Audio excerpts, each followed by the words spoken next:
Olha só, quanta coisa importante a gente já viu aqui a respeito dessa coisa de usar a internet, da garotada acessar, quantas facilidades. Sei de gente que está até tentando já incutir aí uma indução no inglês através desses desenhos animados, dos joguinhos.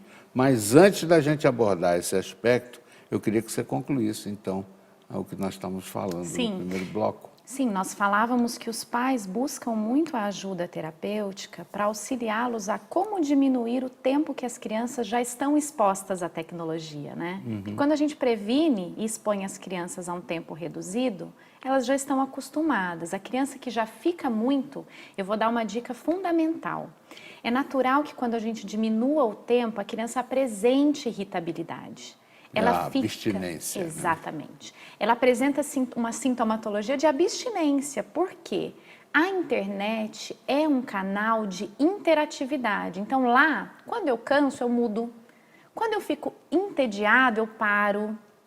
Quando eu quero acelerar, eu acelero. Fora da internet, a vida não funciona assim. Eu preciso esperar o tempo do outro. Eu preciso tolerar coisas que não me agradam 100%. Eu não desligo ninguém, né? Eu não passo ninguém para frente. Não bloqueia. Exatamente. Então, quando a gente diminui o tempo, a criança começa a treinar habilidades sociais. E aí ela vai precisar aprender a lidar com sentimentos negativos, de tédio, de frustração, mas que vão trazer para ela um desenvolvimento afetivo, emocional. Então a dica é que os pais acolham a criança e tenham a paciência para que ela supere essa fase. Superada a fase, é só bom desenvolvimento que vem pela frente. Tá certo.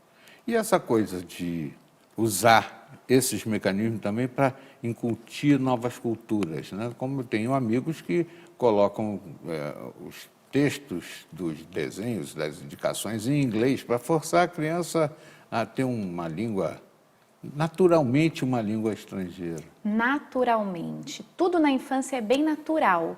Então, a mesma preocupação que a gente tem de deixar a criança expostas a conteúdos negativos, já que ela é como uma esponjinha que absorve, quando a gente coloca diante de conteúdos positivos, ela absorve na mesma intensidade. Então, expor a línguas novas, expor a conhecimentos novos, a criança ela vai aprender naturalmente e da melhor forma para ela, que é se divertindo diante do processo. Então, é super válido. Isso a gente pode incluir no capítulo de Geração Z. Podemos. Geração Z, né? Quem são as crianças da geração Z? A gente já falou sobre elas, a gente só não deu esse nome. Elas nascem já conectadas. É uma geração onde a conectividade já acontece. Elas nascem geralmente, elas já são expostas, né? Esse também é um capítulo aí todo, né? Dessa exposição das redes sociais. Elas nem pediram, mas elas já estão lá. Né? Então elas nasceram, às vezes o pai está viajando, outras pessoas, nasceu, está exposto ali, né? Então as crianças já nascem conectadas, essa é a geração Z, a geração de crianças nascidas a partir de 2010, a partir dessa faixa etária, né? E aí as crianças, elas têm uma imersão nesse meio que a gente precisa ficar ainda mais atento, porque aí a tecnologia já faz parte da família como um todo, né? Os irmãos mais velhos já mexem, os pais também já têm uma rotina de ter tecnologia o tempo inteiro, então elas são crianças muito mais propensas a estarem viciadas em tecnologia, a gente tem que ficar atento. Isso vai mudar o conceito de educação? Isso já mudou o conceito de educação, né? O conceito de educação onde quanto mais amadurecido, né? Tivéssemos alguém perto da gente, mais conhecimento a gente tinha. Hoje, como as crianças estão muito conectadas, muitas vezes elas sabem de fatos, entendem processos e têm uma profundidade de conhecimento maior do que os próprios adultos. Então, é importante a gente entender que os benefícios disso é que o conhecimento é acessível a todos. Porém, a criança não tem senso crítico, a criança não tem experiência, a expertise que o adulto tem para olhar um fato e não ficar tão vulnerável a repetir o fato. A gente tem atrocidades aí esse ano que comprovaram tudo isso. A não seguir aqueles passos, a discernir o que é bom para mim e o que não é. Esse filtro a criança nunca terá. A gente só tem isso com vivência, com experiência, né?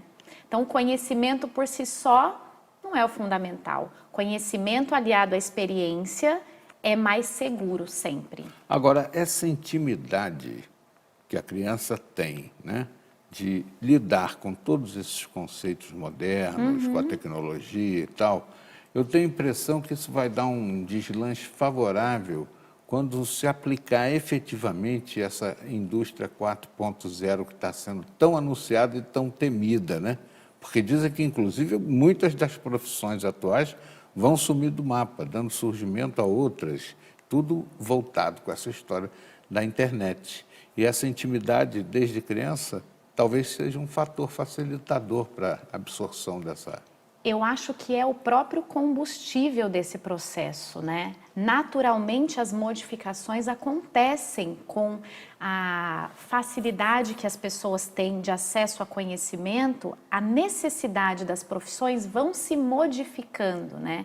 Então, novas profissões surgem e outras profissões vão sendo modificadas, né? Elas não têm mais o mesmo formato que elas tinham. Então, essa modificação ela é gradual, mas apesar de ser aos poucos, a tecnologia trouxe acelerou esse processo e as crianças foram aceleradas em conjunto ao processo. Então, a gente tem às vezes a impressão de que as crianças já aprendem mais rápido, sabem mais coisas, né? É porque elas estão expostas a mais conhecimento.